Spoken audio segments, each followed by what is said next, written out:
With 54 countries and almost 1.5 billion inhabitants, the African continent is a world apart. It is a place where each region has its own customs, where ancient traditions coexist with modern daily life, and where nothing is exactly as we imagine it to be. There you can find everything. There are villages that follow rules you've never heard of, rituals that defy all logic, and habits that seem otherworldly. Did you know that in some places people use cow urine to wash their hair? That crocodiles are treated like pets? That there are farms where women are fattened up before marriage? And that's just the beginning. That's why, in today's video, Bello Mundo will take you on a journey through the most unbelievable side of Africa, with 61 dubious curiosities, as well as a tour of traditions, rituals, and curiosities you've probably never heard of. Number 1. The Festival of Naked Virgins in Eswatini. Kicking off our journey through Africa's craziest curiosities, we head to a small country with a tradition that always attracts the world's attention. While the whole world celebrates festivals full of food and drink, such as Oktoberfest in Germany or Carnival in Brazil, in Eswatini, a small country in southern Africa, the highlight of the year is Umhlanga, the traditional reed dance. During the festival, tens of thousands of young virgins gather to dance before the king and queen mother. They harvest reeds, sing, and dance wearing short skirts and bare breasts, offering the bundles to the Queen Mother in a ritual that celebrates the purity and cultural pride of the Swazi people. In the past, the king could even choose a wife from among the dancers, but today the focus is more cultural than matrimonial. Number 2. The island disputed by two countries. Now imagine an islet the size of half a soccer field, so small that you can walk around it in less than 10 minutes. This is Migingo, a tiny piece of rock lost in the middle of Lake Victoria, the largest lake in Africa, located in the Great Lakes region and shared by three countries: Tanzania, Uganda, and Kenya. It is precisely between the latter two, Kenya and Uganda, that the dispute over Migingo takes place. Even though it is tiny, the island is home to about 500 people squeezed into half a hectare of land. The houses are made of metal sheets and cover almost the entire space. Even so, there are bars, brothels, a makeshift police station, and even a small open-air casino. The reason so many people want to live on this rock is simple. The surrounding waters are rich in Nile perch, a fish of extremely high commercial value that sustains much of the local economy. Today, Migingo remains divided, administered by both governments, but with no one knowing for sure who really rules there. Number 3. Villages that worship crocodiles. In many parts of the world, crocodiles are symbols of danger, but in some villages in West Africa, they are treated as sacred protectors. One example is the village of Bezoulé, located in Burkina Faso, a country in Western Africa. There is a lake there inhabited by more than 100 crocodiles that live peacefully with the residents. According to local tradition, almost 1,000 years ago, a devastating drought hit the region, and the crocodiles guided the people to a source of water, saving the community. In return, the inhabitants began to feed and respect the animals as members of the family. To this day, it is common to see children playing by the lake and tourists taking pictures sitting on the backs of the reptiles. When a crocodile dies, it receives a funeral and burial, just like a person. Number 4. Gustave, the celebrity crocodile. And since we're talking about crocodiles, it's impossible not to mention Gustave, the most famous animal in all of Africa. He is a giant Nile crocodile that lived in the waters of the Ruzizi River and Lake Tanganyika in Burundi, a country in Central Africa. Gustav is estimated to have been almost 6 meters long and weighed over 900 kilograms, the equivalent of a small car.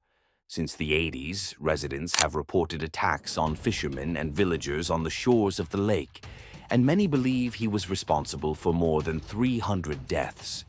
The last known sighting occurred in 2015, when a resident claimed to have seen him dragging a buffalo. Since then, its whereabouts have been uncertain. Some say it was killed, others swear it still lives hidden in the murky waters of Lake Burundi. Number 5. War of the Chimpanzees. In Gombe National Park, Tanzania, one of the most studied places in the world, a conflict took place that surprised scientists. Between 1974 and 1978, a group of chimpanzees split into two rival factions known as Kasakala and Kahama. The reason was control of the territory within the forest. What followed was frightening. The chimpanzees of the Kasakala group began to ambush those of the Kahama group, attacking them in a coordinated manner. In 4 years, they eliminated all rival adult males and dominated the area. Even primate experts who were monitoring the behavior of these animals were shocked to witness violent attacks, chases, and even gestures of celebration after each victory. This episode became known as the Gombe Chimpanzee War and was the first recorded conflict between non-human primates. But this was not the only curious and bizarre war that Africa has offered us. Number 6. The shortest war in history. Everyone knows that wars usually last for years, but in Africa, the opposite happened. In 1896, the small island of Zanzibar, off the coast of present-day Tanzania, experienced what became known as the shortest war in history. The confrontation lasted about 40 minutes. It all started when the local sultan came into conflict with the British Empire, which controlled the region. After the death of the previous sultan, the British wanted to put a submissive ruler in power. But Prince Khalid Bargash decided to take the palace and declare himself king. The British reacted immediately. In less than an hour, the palace was in flames. Number 7. Queen of Sheba. Since we are talking about history, if there is one figure who appears in various religions with almost mythical status, it is the Queen of Sheba. She appears in Jewish, Christian, and Muslim texts as a powerful, wealthy, intelligent woman and ruler of an exotic kingdom full of gold, incense, and spices. Many scholars believe that this kingdom was located in the south of the Arabian Peninsula, where Yemen is today. But in Ethiopia, the story is different.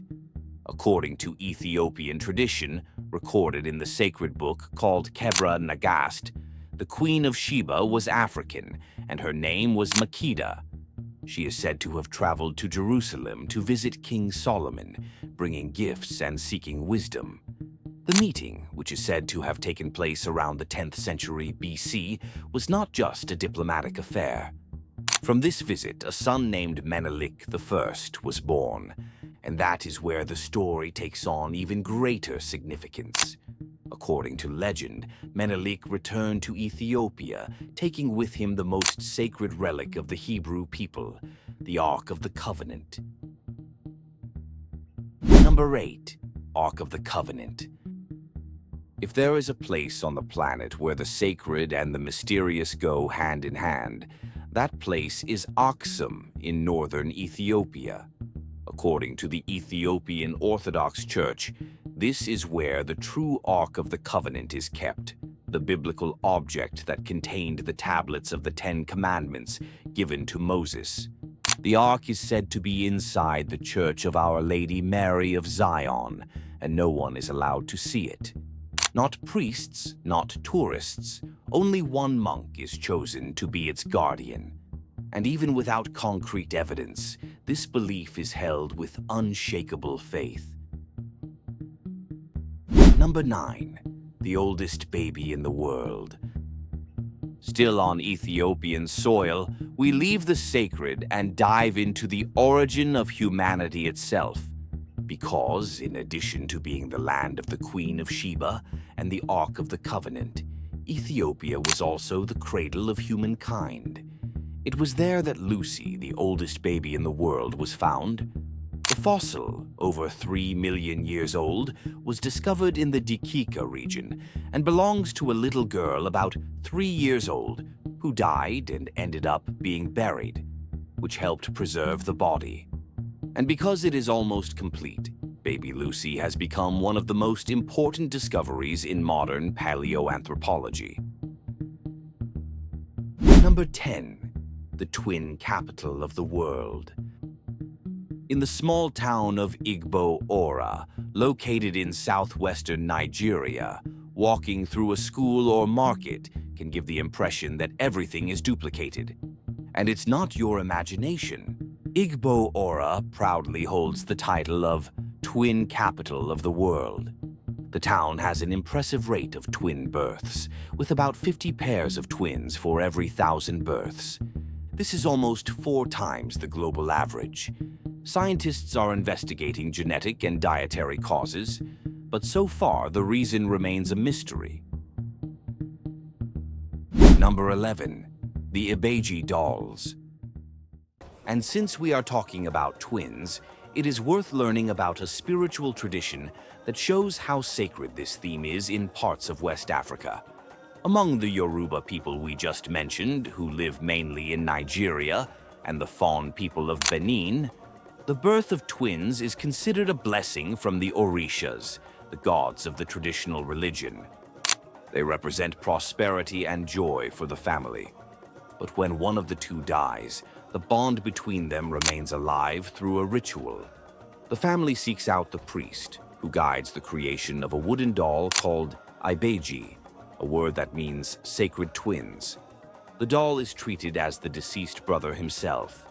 The mother feeds it, dresses it in colorful fabrics, rubs it with oils, offers it food, and talks to it every day. Number 12. Bride Fattening Farm. We talked about sacred dolls, twins, and ancestral traditions, but now it's time to talk about farms. But it's not the kind of farm you're imagining, the traditional kind.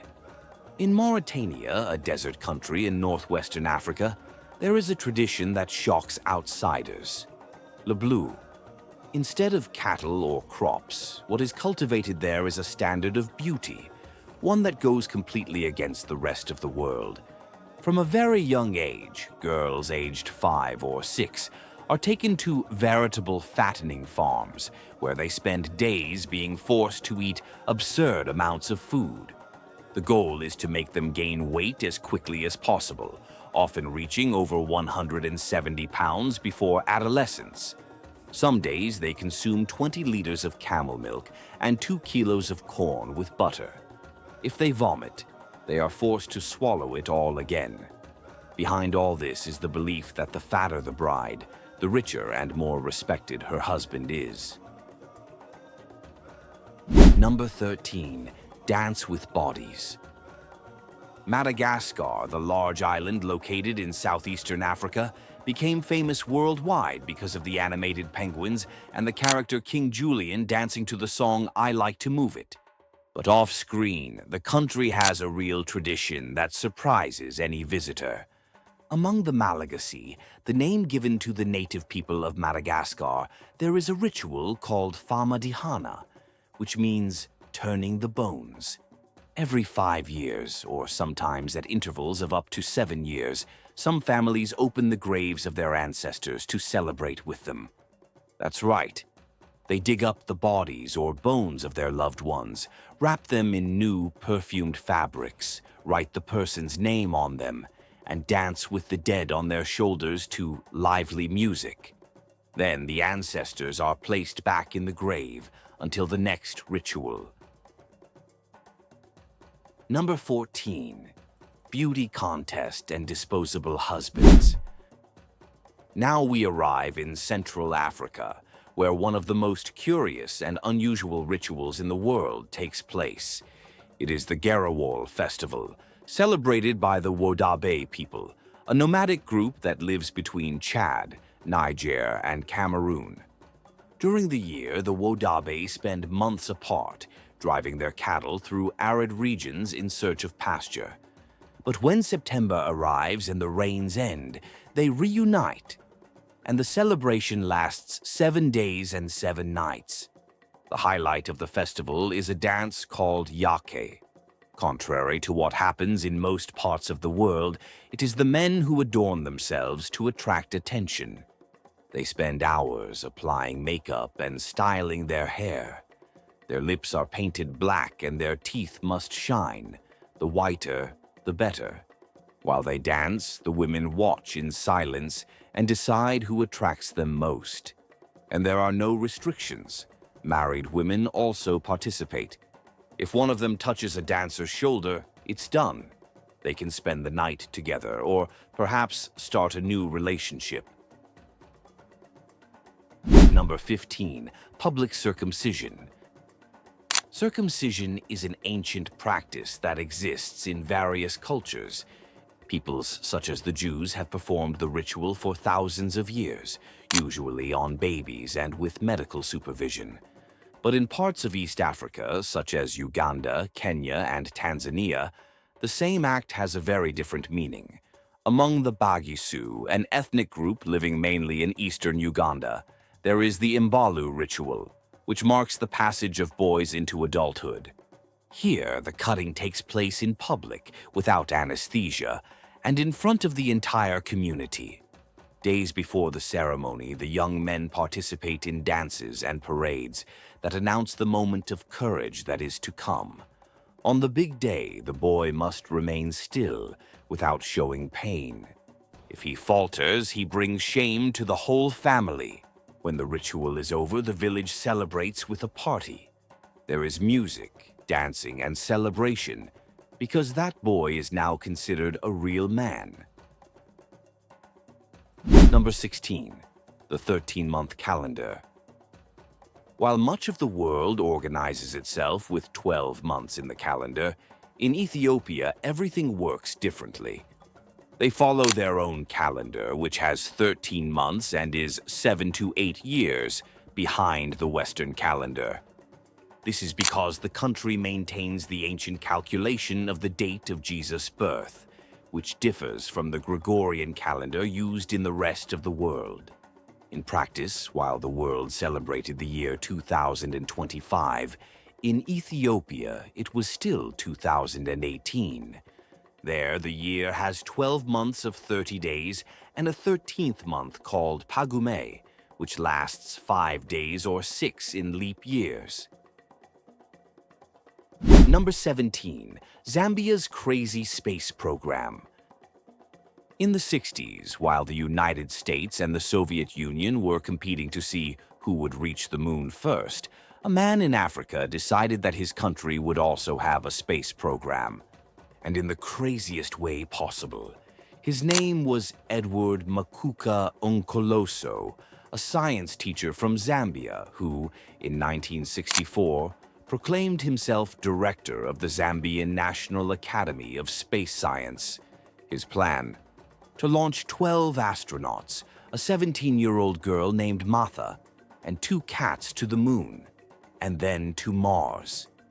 There was just one problem. The project had no government support, no funding, and no technology. Even so, Nicoloso trained his so-called astronauts by rolling them down hills inside oil drums to simulate zero gravity. He even built a homemade rocket called DKLU-1, made of tin and copper, which was supposed to be launched on Independence Day.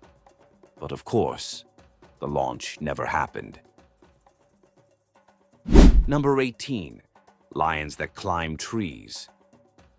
If space seemed unlikely, just wait until you see what happens in the savannas of Tanzania. There, another type of acrobat stole the show, and this time with claws. In places like Lake Manyara and Serengeti National Park, some groups of lions have developed a behavior that no one expected. They climb trees. Yes, the kings of the jungle have become true climbers, and that is extremely rare. Those who usually climb tree trunks are leopards, which are much lighter and more agile. Number 19. Prehistoric fish. After astronaut cats and climbing lions comes a survivor that has defied time. The coelacanth, a fish that should have become extinct 80 million years ago, back in the time of the dinosaurs. But in 1938, it reappeared. A fisherman off the coast of South Africa pulled in his net and found what looked like a creature straight out of a museum. The coelacanth can grow up to 2 meters long and weigh almost 200 kilograms. It has flippers that resemble paws and an appearance more reminiscent of a living fossil, a true sea dinosaur that continues to swim in the waters of Africa. Number 20. The Village of the Blind. Leaving the animal world, we now arrive at a place that challenges everything you think you understand about disability, exclusion, and adaptation. In the middle of the Mauritanian desert, there is a village called Dali Kumbe, also known as the Village of the Blind. Here, almost half the population was born without sight. But the most surprising thing is that this has never been seen as a tragedy. Isolated almost 1,000 kilometers from the capital, this community survives in one of the most arid corners of the Sahara. And to this day, no one knows for sure why so many are born blind there. Scientists talk about genetic inheritance, since many marriages take place between members of the same lineage. But the residents have another explanation. They say that many generations ago, a pregnant woman was visited by a spirit in a dream. He warned her that her descendants would lose their sight, but would be blessed with extraordinary senses. And in fact, they develop almost unbelievable abilities. They recognize people by their breathing, find water by its smell, and can walk among the dunes as if they had an internal compass. Number 21. Hell's Well. Now tell me, would you dare to go near a place that, for centuries, has been known as the official entrance to hell? In the middle of the Al Mara Desert in Yemen, there is a gigantic crater called Barhout Well. Even from a distance, it commands respect. It is over 30 meters wide and has a depth that no one has been able to measure accurately. And for those who live nearby, this hole is anything but normal. Legends say that the pit is a prison for evil spirits, and that anyone who gets too close will be pulled in by evil forces. For a long time, no one dared to investigate. But recently, a team of speleologists decided to descend. What did they find down there? Nothing supernatural, but nothing comforting either. The air was heavy, their equipment began to malfunction, and the sounds coming from the walls created such a strange echo that many people chose to climb back up before finishing the mission. Number 22. Atlantis. In the middle of the Mauritanian desert, there is a natural formation so perfect and mysterious that many believe it to be the lost city of Atlantis itself. In 1965, during the Gemini 4 space mission, astronauts recorded images from space of gigantic circles, more than 40 kilometers in diameter, embedded in the desert floor. This was the birth of the mystery of the Risha structure, also called the Eye of the Sahara. Geologists explain that it is a geological formation over 100 million years old. But because it closely resembles Plato's description of the legendary Atlantis, many people came to believe that this could be the actual location of the lost city. The rings of earth and stone are very reminiscent of the design of the sunken island, and to this day the debate divides scientists and curious minds. Number 23. Largest ship graveyard. And since we are in Mauritania, we can go from the desert sand straight to the sea, or rather, what's left of it. On the coast, there is a place so unbelievable that it looks like the setting of a post-apocalyptic movie. It is Nouadhibou Bay, known as the largest ship graveyard on the planet. What began as an ordinary port has, in recent decades, turned into a sea of iron and rust. It all started in the 80s, when the country's fishing industry was nationalized. Hundreds of vessels were left unused and began to be abandoned on the coast. Over time, the lack of oversight and a little corruption opened the door for foreign ships to also be left there in exchange for a few discreet bribes. Today, there are more than 300 rusty hulls of all types and sizes scattered across the bay. Number 24. Kibera. If there is one place that is as impressive as a ship graveyard, it is Kibera. In the middle of Kenya's capital, there is a world invisible to those who drive by in air-conditioned cars. Kibera is considered the largest slum in Africa, and perhaps one of the largest on the planet. There, more than 2 million people live crammed into just over 2 square kilometers. The houses are made of mud, wood, and pieces of metal. Each family shares tiny rooms that serve as bedrooms, kitchens, and storage spaces for all their belongings. The name Kibera comes from the Nubian word Kibra, which means forest. But what was once green is now a maze of alleys, tin roofs, smoke, and people trying to survive. Number 25. Goddess Stone. Continuing our journey, we arrive in northern Guinea, where mystery seems to have been carved in stone. This is where the Lady of Mali is located, a gigantic female figure engraved on Mount Lura. It looks like a hand-carved sculpture, but no one knows for sure who created it, or if anyone actually created it. To give you an idea of its size, it is about 500 feet high, the equivalent of a 50-story building, entirely carved out of rock. And what is most intriguing is that it is made of granite, one of the hardest rocks in existence. Scientists are trying to understand whether it is the work of nature or an ancient civilization. But to this day, no one knows who carved it, when, or why. Number 26. Alien Diamond. Among the most mysterious stories of the African continent, this one seems to have come out of a science fiction movie. During an expedition in Sierra Leone, Italian geologist Angelo Pittoni heard from a leader of the Fula tribe that diamonds were stars that fell from the sky. Intrigued, he followed a shaman to a remote location and found intensely shiny, pyramid-shaped blue stones. He took the samples for analysis, and the results surprised scientists. The stones did not resemble any known mineral, and even when exposed to extreme heat or immersed in acid, they retained the same deep blue color. No one has been able to reproduce this material in a laboratory or explain its origin. Some believe the stones came from a meteorite. Others say they are remnants of a lost civilization. To this day, the mystery of the sky stones, as they have become known, remains unanswered.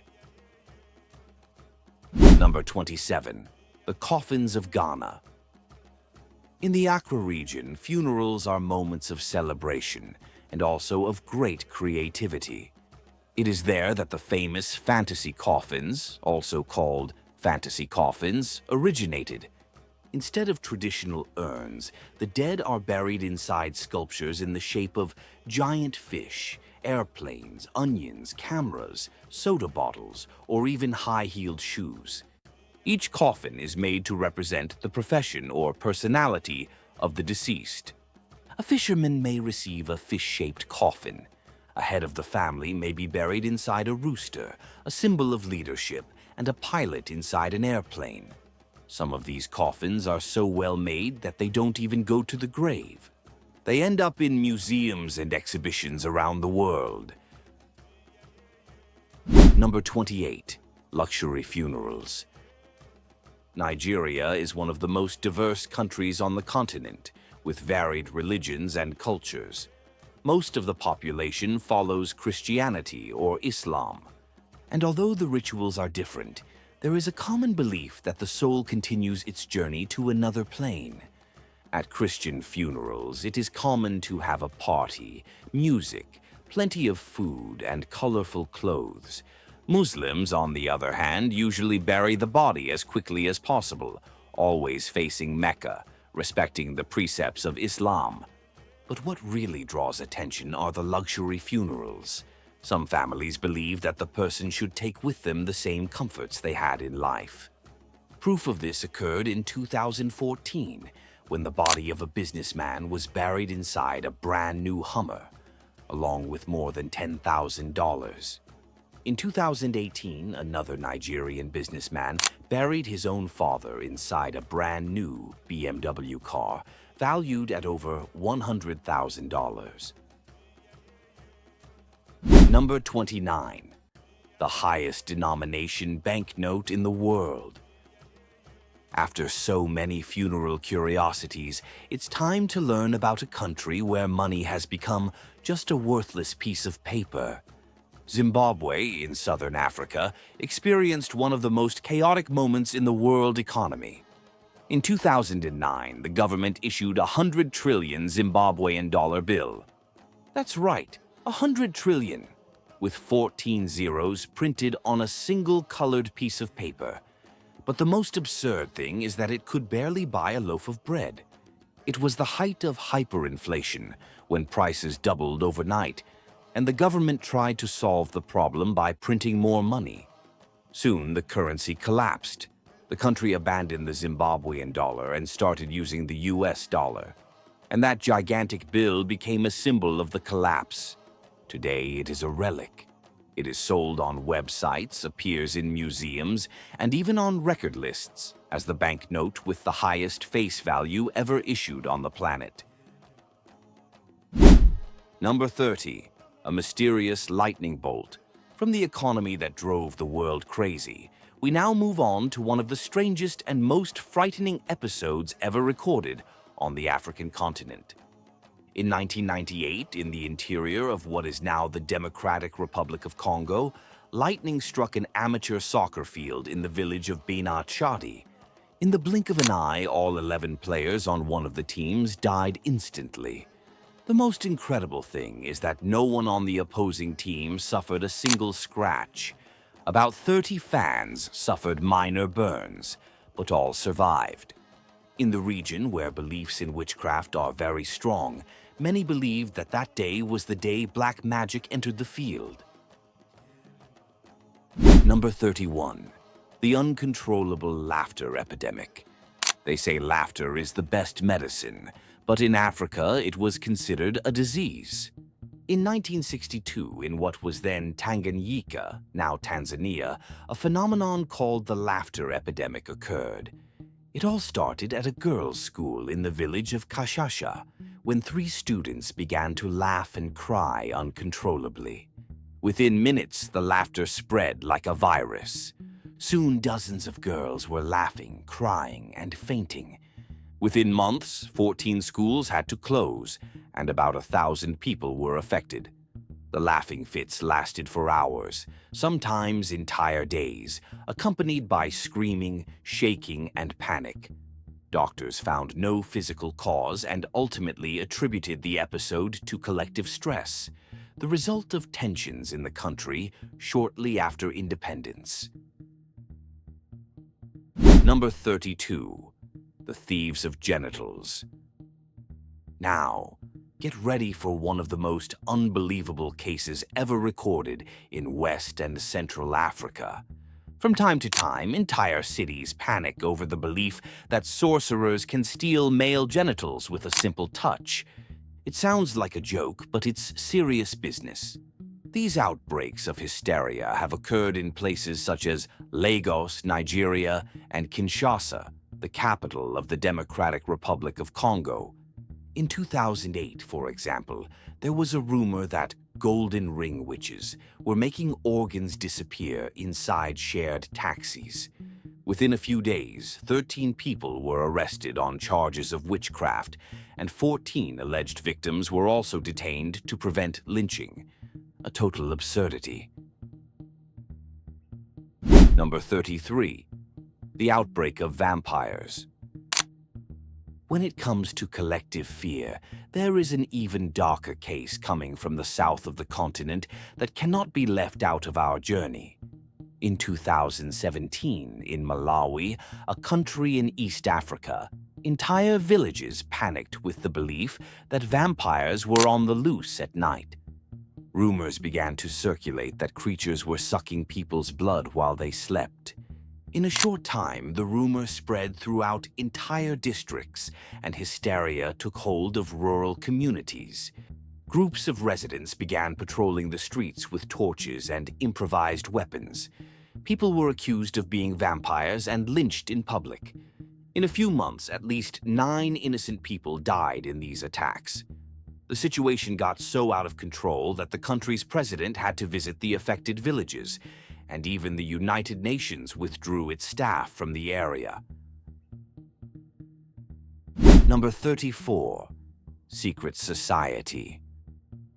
After talking about vampires and witchcraft on the loose, it is worth remembering that in many parts of Africa, magic is not seen as something distant or purely folkloric. It is present in everyday life, in conversations between neighbors, in family care, and in the explanations that people find for everything they do not understand.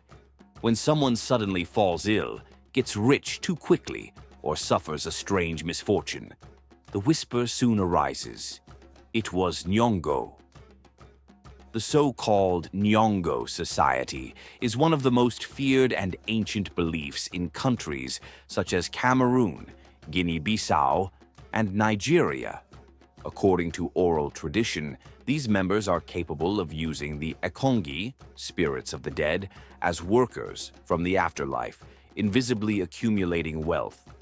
The fear is so strong that mere rumors can tarnish reputations and cause tragedies. Number 35. Witch camps. And since we're talking about magic and fear, our next stop is Ghana in West Africa, where the belief in witchcraft is so strong that it has created frightening refuges. Witch camps. In the north of the country, there is a place called Gambaga, known for sheltering women accused of witchcraft. There, all it takes is a misfortune, an illness, or even a strange dream for someone to be labeled a witch. These women are expelled from their villages and taken to live in isolated camps, often for decades. Some were handed over by their own families, others fled to avoid being killed. And the saddest thing is that most of the accused are elderly or widows, and for many of them, that is the only place left. Number 36. Auntie's Test Drive. Now our journey continues through East Africa, more precisely in Uganda. Among the Banyankole people, who live mainly in southwestern Uganda and also in parts of Tanzania and Rwanda, marriage is a family affair. Literally. There, the bride's aunt plays a central role in the ritual and participates in a way that surprises many people. She is considered her niece's mentor and has the mission of ensuring that the new union works. To this end, tradition dictates that she sleep with the groom before the wedding night, a kind of performance test to guide her niece afterwards. Today, this practice is increasingly rare, but it still exists in several regions. Number 37. Modern polygamy. From the aunt's test drive, we move on to another matrimonial tradition that also divides opinion: polygamy. In many African countries, such as South Africa, Nigeria, Kenya, and Tanzania, having more than one wife is still permitted, and in some cases, protected by law. In South Africa, for example, the constitution recognizes polygamous marriage, requiring equal rights for all wives. This means that the husband must provide the same standard of living for each one. Same house, same car, same gifts, same amount of time.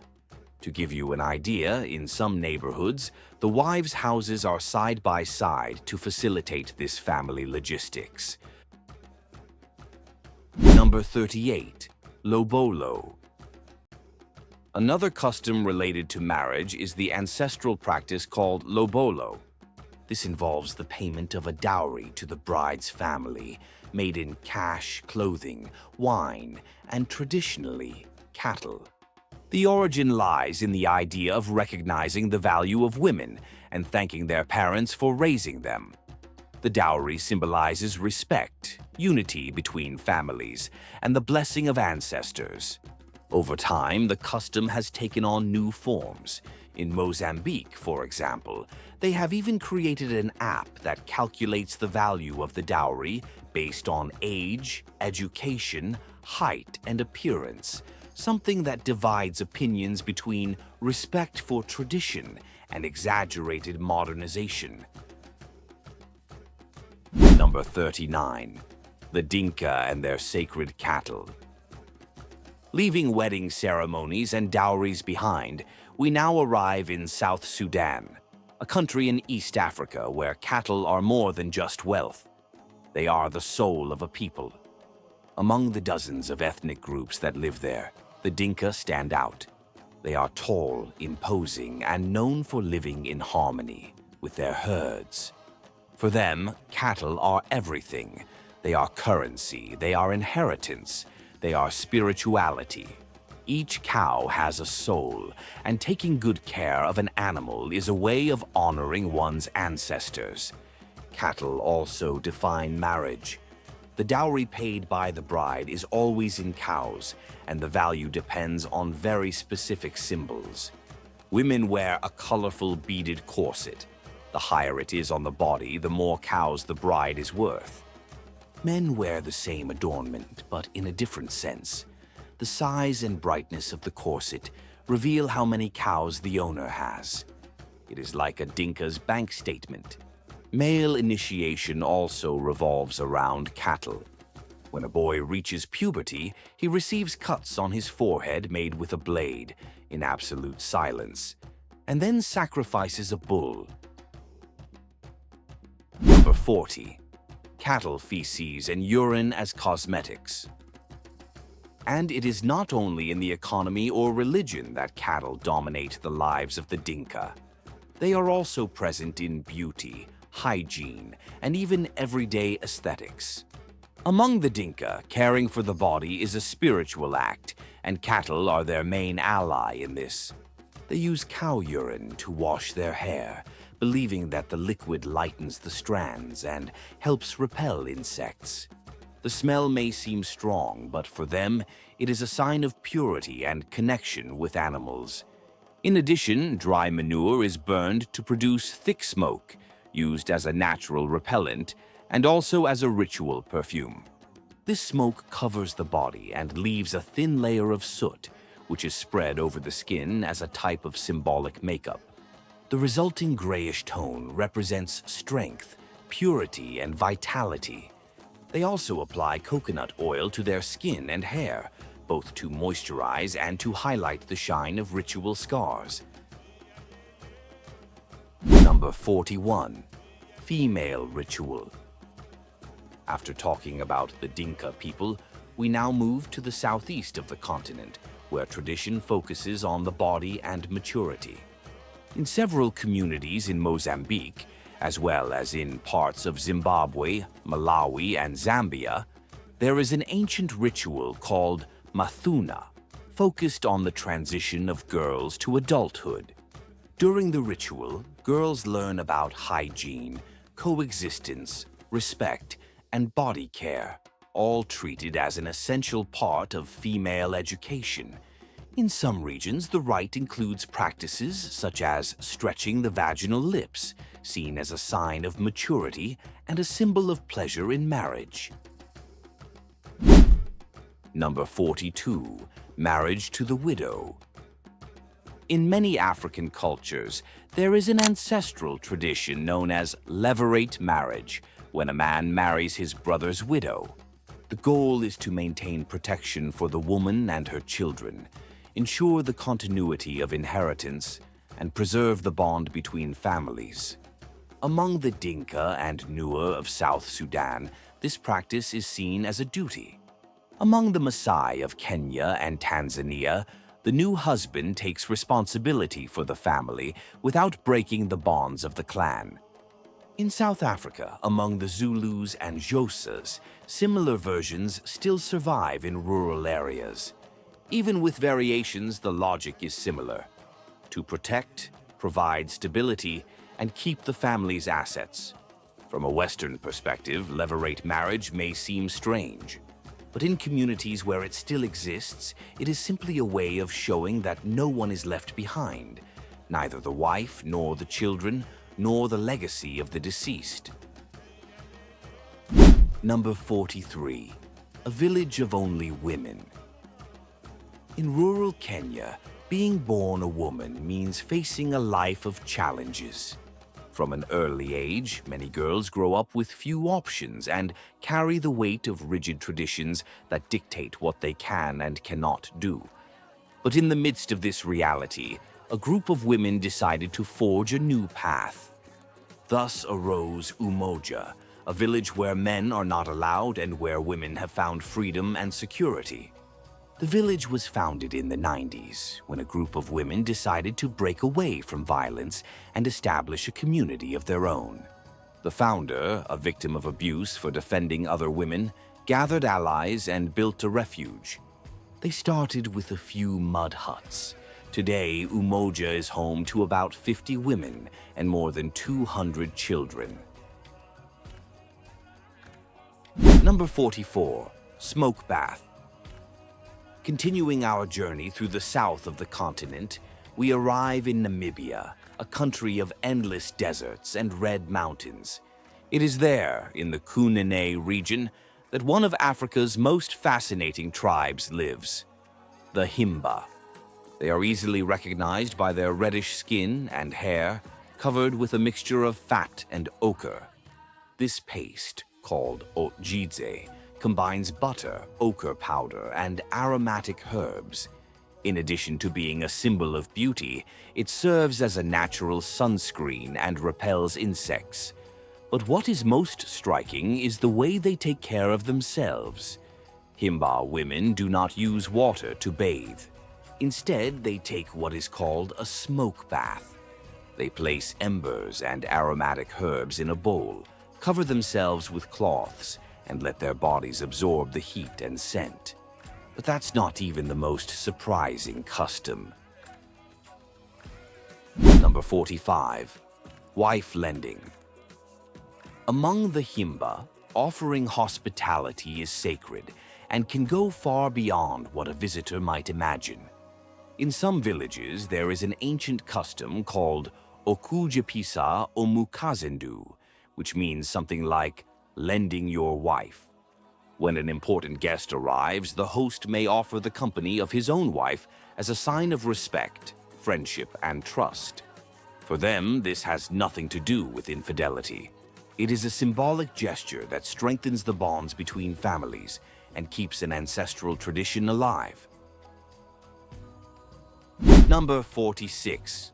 Herds must die with their owners. In the extreme south of Madagascar live the Antandroy people, also called the People of the Thorns. They inhabit one of the most arid areas of the island, surrounded by dry vegetation and full of thorny plants, and maintain customs that intrigue even other Malagasy people. Among them, funerals are preceded by a peculiar ritual. When someone dies, the family holds a large ceremony to ensure that the spirit makes a safe passage. First, a cow is sacrificed. For them, the cow is part of the owner's soul, and if the creator leaves, the herd must also go with him. After that, the deceased's house is burned down. It is believed that by destroying the place where he lived, the spirit will not be trapped on Earth and will follow the path of the ancestors in peace. Number 47. The Curse of Twins. Earlier, we told you about Igbo Ora, the Nigerian city that became known as the twin capital of the world. We also talked about the Yoruba people, who consider the birth of twins a blessing. But the curious thing is that while in some parts of Africa, twins are celebrated, in others, they are feared. In southeastern Madagascar lives the Antamba Hoaka people, the smallest ethnic group in the country. Among them, being born a twin is considered fady, a Malagasy word meaning forbidden or taboo. The origin of this custom comes from an ancient legend that tells how, centuries ago, a fire destroyed a village and a mother of twins lost her life trying to save her two children. Since then, the birth of twins has been seen as a sign of misfortune. In more traditional villages, many families are still pressured to give up their children shortly after birth. Those who refuse are expelled from the village.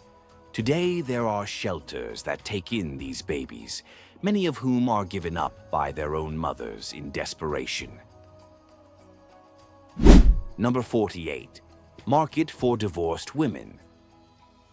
In addition to fattening farms, one thing that stands out in Mauritania is the way divorce is handled. In the capital, Nouakchott, there is a place known as the Market for Divorced Women, where separation is not a source of shame, but of celebration. There, women who have left a marriage sell the furniture and belongings of their former home and start over from scratch. The space has become a meeting place and also a place of business. Many start out selling clothes and accessories and end up becoming successful merchants. In Mauritanian culture, divorced women are seen as experienced, strong, and independent. For this reason, they are valued and even more sought after than single women. Number 49. The country where slavery has not been abolished. Throughout the video, you can see that Mauritania is truly full of surprises, isn't it? But perhaps the most shocking thing is not the divorcee market, the ship graveyard, or the fattening farms. The most striking thing is that in Mauritania there are still people who are born into slavery. Yes, in the 21st century, slavery is hereditary. If the mother is considered a slave, so is the child. This happens mainly among the Haratin, an ethnic group descended from Africans enslaved by Arab peoples, who in Mauritania are called Moors. These people live in total servitude. They take care of animals, clean, cook, wash, but receive no salary, have no documents, cannot study, and can only marry if their owner allows it. Number 50. The Dancing Spirits. Benin is known as the land of voodoo, the heart of African magic. It was there that many of the beliefs that spread throughout the Caribbean and the Americas were born, and to this day the country is seen as the spiritual cradle of rituals that mix faith, trance, and ancestry. And it is precisely there that one of the most impressive cults on the continent takes place. When night falls and the sound of drums takes over the villages, mysterious figures appear, dancing in the darkness. They are the Zangbeto, the night guardians of the Ogu people, also called Men of the Night. These beings are covered from head to toe in cloaks of straw and colored fibers. They spin endlessly, as if they were floating, and the most curious thing is that, according to tradition, there are no men inside. The residents believe that during the rituals, the bodies of these figures are taken over by ancient spirits who take control and roam the streets to protect the community. Number 51. Rituals of the Morsi people. In southern Ethiopia, on the banks of the Omo River Valley, lives one of the most remarkable peoples on the continent, the Morsi. They are known worldwide for the ceramic discs used on women's lips, a symbol of beauty, courage, and identity. When a girl reaches adolescence, her lower lip is pierced and gradually stretched to hold the disc. The larger it is, the greater the prestige. Among the Mursi, a woman without a lip disc is seen as someone who has not yet proven her strength. The discs are their most important adornment, the equivalent of jewelry, tattoos, or cosmetic surgery in the West. They represent vanity, status, and tradition. Number 52. Cuts on the face. In many parts of Africa, the face is not just skin.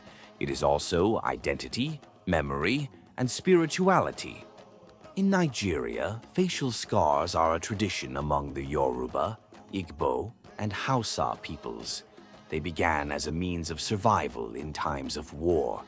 Each group created its own designs, horizontal, vertical, and crisscrossed lines that allowed them to recognize allies amid the chaos. Those without marks could be mistaken for enemies, or worse, captured and enslaved. Over time, the cuts ceased to be merely a military strategy and took on other meanings. They became a symbol of beauty, status, and faith. Some marks honor ancestors, others protect against evil spirits, and there are those who see them as a form of belonging. But perhaps the most enigmatic facet of this tradition lies in the marks linked to reincarnation. Among the Yoruba and Igbo peoples, there is a belief that children are born, die young, and then are reborn into the same family. And that is what we are going to talk about now. Number 53. Children who defy death. Among the Yoruba and Igbo peoples, there is an ancestral belief that spans generations, that of the Abeku and Ogbanje, child spirits who are born, die, and are reborn, always in the same house. For the elders, these beings belong to an invisible brotherhood that lives in sacred trees, such as the baobab and the iroko. They come into the world only for a short time, cause pain to their mothers, and then leave, promising to return. When a woman lost several children, it was said that it was the same spirit doing this on purpose. To try to break this cycle, healers would make cuts on the child's body, hoping that they would recognize their own mark and decide to stay. Number 54. The name of the day you were born. Still on the subject of birth, there is a fascinating tradition in much of West Africa that transforms the simple act of choosing a name into something almost spiritual. Among the Akan people, who live mainly in Ghana and Ivory Coast, a person's name reveals the day of the week on which they were born. Each day has a male and female name. For example, Kofi, like former United Nations Secretary-General Kofi Annan, means born on a Friday. Those born on Saturday are given the name Kwame, on Sunday, Kwasi, and so on. Number 55. Jumping over oxen. In southern Ethiopia, among the tribes of the Omo Valley, there is one of the most impressive rites of passage in Africa, Ukuli Bula, known as jumping over oxen. It is the moment when a young man ceases to be a boy and becomes a man. The candidate, called Ukuli, must run naked, or almost naked, over the backs of 7 to 10 castrated oxen lined up side by side. The oxen are covered with manure to make them slippery, and the jump requires balance and courage. He must cross them 4 times in a row without falling. If he succeeds, he is recognized as an adult. If he falls, he returns home and can only try again the following year. Number 56. Stilts. Still in the Omo Valley, but now among the Bana people, there is a tradition that catches the attention of any visitor. There, young people learn from an early age to walk on stilts, long wooden poles that raise them several meters off the ground. At first glance, it seems like a game, but it has a much deeper meaning. Stilts serve both as a practical tool and as a rite of passage. In everyday life, they help them see far, protect livestock, and escape wild animals. But at festivals, they become symbols of maturity, balance, and courage. Those who master balance are seen as ready to take on responsibilities, care for the herd, and participate in clan decisions. Number 57. Men holding hands. In many African countries, a simple gesture can say a lot and also cause confusion for outsiders. In places like Burkina Faso, Morocco, Senegal, and Mali, it is common to see men walking hand in hand through the streets, laughing, talking, or in silence. But contrary to what many people think, there is nothing romantic about it. It is just a gesture of friendship, respect, and trust. In the local culture, physical touch is a natural part of social interaction, a way of demonstrating closeness and equality among friends. Number 58. Nightclubs without music. Continuing our journey, we remain in Burkina Faso, where going out at night has a totally different meaning. The nightclubs have no dance floor, the volume is low, and the focus is on conversation. The bars and clubs are filled with groups sitting around tables, laughing, exchanging stories, and drinking the local beer called brakina. Music plays in the background just to set the mood, not to dominate the atmosphere. And if a more lively foreigner decides to dance, everyone stops to watch, not out of judgment, but out of curiosity. There, dancing in public is reserved for ceremonies, weddings, and rituals. Number 59. Here men wear skirts. In Yemen, skirts are part of men's attire. Yes, men wear skirts, and proudly so. The garment is called a futa. It is a piece of fabric tied at the waist, light and practical, worn both at home and at formal events. Some are plain, others very colorful. It all depends on the occasion. And if the look may be surprising, the symbol of love in another North African country is even more unusual. Number 60. The symbol of love is the liver. While the rest of the world uses the heart as a symbol of love, in Morocco the feeling lives elsewhere, in the liver. It may sound strange, but there is logic to it. Moroccans believe that a healthy liver ensures good digestion and well-being, signs of balance and harmony, essential for any lasting relationship. So much so that they have a popular saying that goes, "You have won my liver." It's the local way of saying, "You've won my heart." And to end our journey across the African continent, our next destination takes us to Egypt, a place where the living and the dead share the same space. Number 61. City of the Dead. To conclude our journey through the most surprising curiosities of the African continent, we disembark in Cairo, the capital of Egypt. There is a place there that challenges any notion of where life begins and death ends. It is the City of the Dead, a gigantic cemetery where thousands of people live. It all started with families who had no alternative. They occupied ancient tombs, building doors, windows, and even patios between the graves. Today, it is estimated that nearly 1 million Egyptians live in this space alongside the dead. Those who live there don't call it a cemetery. They call it home. Now tell us, which of these curiosities surprised you the most? Comment below. We really want to know. Thank you very much for watching, and see you on our next adventure through our Bello Mundo.